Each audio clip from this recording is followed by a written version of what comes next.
शिवरात्रि और एक शुक्ल पक्ष की द्वितीया।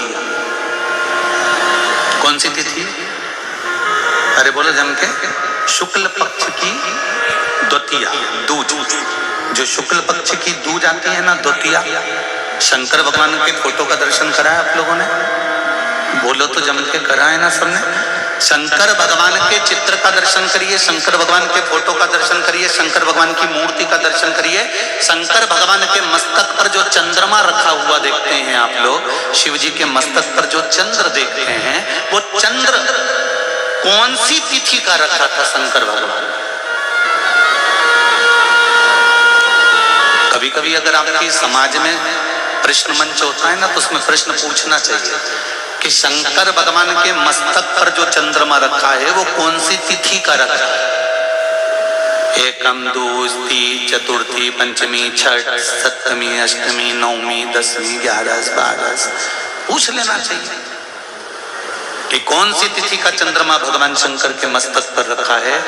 तो हमारा शास्त्र कहता है, स्कंद पुराण कहती है, पद्म पुराण कहती है, अग्नि पुराण कहती है, लिंग पुराण कहती है, नर्मदा पुराण कहती है, नारद पुराण कहती है, और कूर्म पुराण और विष्णु पुराण वर्णन करती है कि शिव जी के मस्तक पर जो चंद्र रखा है वो शुक्ल पक्ष की द्वितीया का रखा है। कैलेंडर या पंचांग आज ही घर जाकर देखना, कैलेंडर को पलट कर देखना, शुक्ल पक्ष की द्वितीया तिथि जैसे ही देखोगे उसमें लिखा होता है चंद्र दर्शन। लिखा होता है कि नहीं होता? अरे बोलो तो जी, लिखा होता है ना। शुक्ल पक्ष की द्वितीया तिथि देखोगे तो उसमें लिखा होता है चंद्र दर्शन।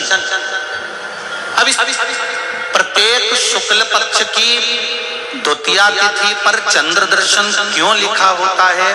क्योंकि शिव महापुराण की कथा में उमाखंड में वर्णन किया गया है कि जब चंद्रदेव को दक्ष प्रजापति का श्राप लग गया, तुम मेरी एक पुत्री के प्रति स्नेह रखते हो और बाकी की पुत्रियों की ओर तुम देखते तक नहीं, बाकी की पुत्रियों की ओर तुम देखते तक नहीं। चंद्र, हे चंद्र, मैं तुम्हें श्राप देता हूं कि तुम्हें काया का रोग हो जाए, तुम्हारी काया गलना प्रारंभ हो जाए और तुम्हें तुम्हारे इस रोग से कभी मुक्ति नहीं मिलेगी। चंद्र दुखी हो गए। चंद्रदेव कहीं गए नहीं, चंद्रदेव सब जगह गए।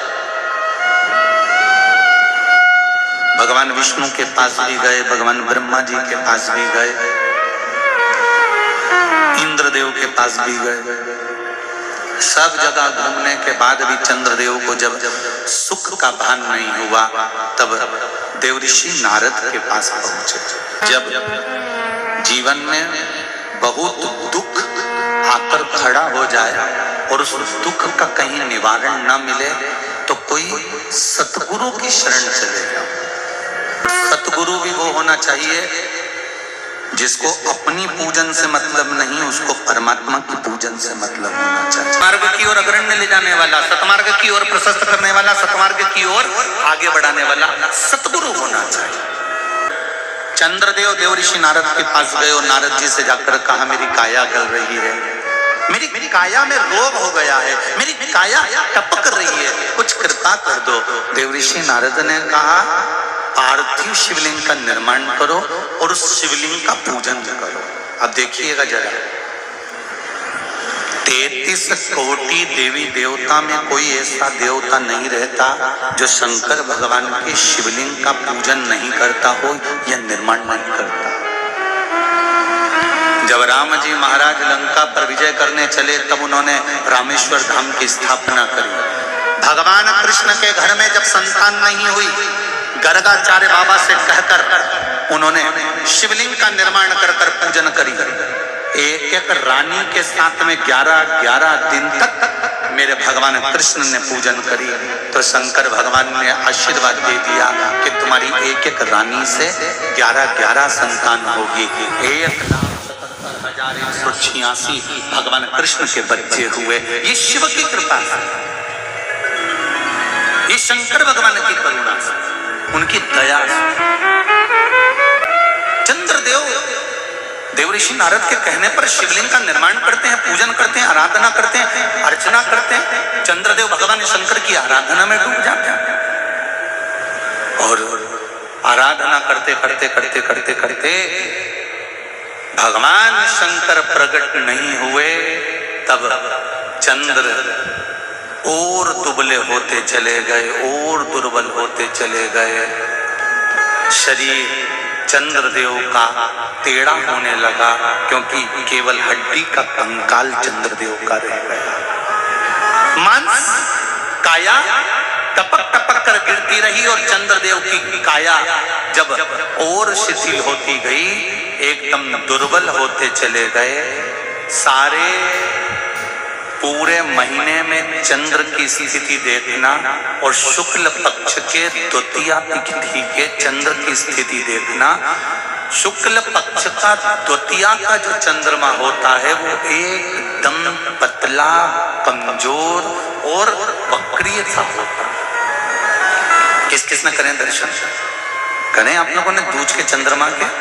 एकदम पतला, कमजोर, दुर्बल, वक्रीय सा नजर आता है। तब चंद्रदेव को देखा भगवान शंकर ने और लगा कि अब इसके प्राण रहने वाले नहीं। तब भगवान शंकर दौड़कर उस शिवलिंग में से प्रकट हो जाते हैं, चंद्र की काया ठीक कर देते हैं। तो चंद्र कहता है आप कृपा करो। भगवान ने उसी चंद्र को, द्वितीया के चंद्र को अपने मस्तक पर धारण कर लिया और द्वितीया के चंद्र को मस्तक पर धारण कर भगवान शंकर ने कह दिया कि सुनो चंद्रदेव, आज शुक्ल पक्ष की द्वितीया तिथि है, जिस दिन मैंने आपको अपने मस्तक पर धारण करा है। जो भी शुक्ल पक्ष की द्वितीया तिथि को चंद्र का दर्शन करेगा, उसकी जिंदगी में कभी रोग से वो ग्रसित नहीं होगा। हम पहले भी कथा में कहे, आज फिर कहते हैं, जिसकी लीवर, किडनी, जिसकी काया बेकार हो रही हो,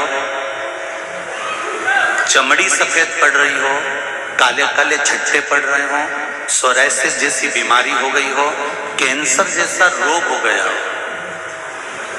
बड़े से बड़ा रोग, अगर किडनी, लीवर कितना भी बेकार से बेकार हो गया, डैमेज से डैमेज हो गया, उसको शुक्ल पक्ष के द्वितीया चंद्रमा का दर्शन करना चाहिए।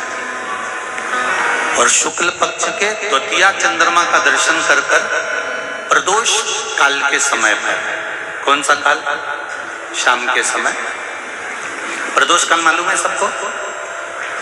सूर्य जब डूबता है उसके 45 मिनट पहले से सूर्य डूब जाए उसके 45 मिनट बाद प्रदोष काल का क्रम है। चंद्रदेव का दर्शन कर कर कच्चे दूध का छींटा, सफेद पुष्प चंद्र को समर्पित करो। सफेद चंदन का छींटा चंद्रदेव को दीजिए और चंद्रदेव को छींटा देने के बाद जो दूध है उसका छींटा अपने तन पर लीजिए। सफेद चंदन थोड़ा सा अपने शरीर पर लगा लीजिए। कितना भी विषम से विषम रोग हो, कितना भी किडनी, लीवर, चाहे कैंसर जैसा रोग हो, मेरा चंद्र शुक्ल पक्ष के द्वितीया के चंद्र में शंकर भगवान स्वयं विराजमान होकर अपने भक्त को रोग से मुक्त करते हैं। द्वितीया का चंद्र व्यक्ति को जीवन का सुख देता है। जिसके आंखों में तकलीफ हो, श्रवण शक्ति में तकलीफ हो, बोलने में, मुख में तकलीफ उत्पन्न होती हो, भारी से भारी रोग, शुक्ल पक्ष की द्वितीया तिथि को भगवान शंकर ने चंद्रदेव को अपने मस्तक पर धारण करा। तो शंकर भगवान ने कह दिया, सुनो चंद्रदेव, आज शुक्ल पक्ष की द्वितीया तिथि को मैंने आपको अपने मस्तक पर धारण करा है। संसार में रहने वाला, मृत्यु लोक में रहने वाला, चाहे देवलोक में रहने वाला, चाहे जिस लोक में वो निवास कर रहा है, अगर शुक्ल पक्ष के द्वितीया तिथि के चंद्रमा का दर्शन करेगा तो वो रोग से मुक्त रहे। भाव से जो भी भजन कर रहे हो, पूजन कर रहे हो, अर्चना कर रहे हो, स्मरण कर रहे हो, वो कभी खाली नहीं जाए, कभी भी।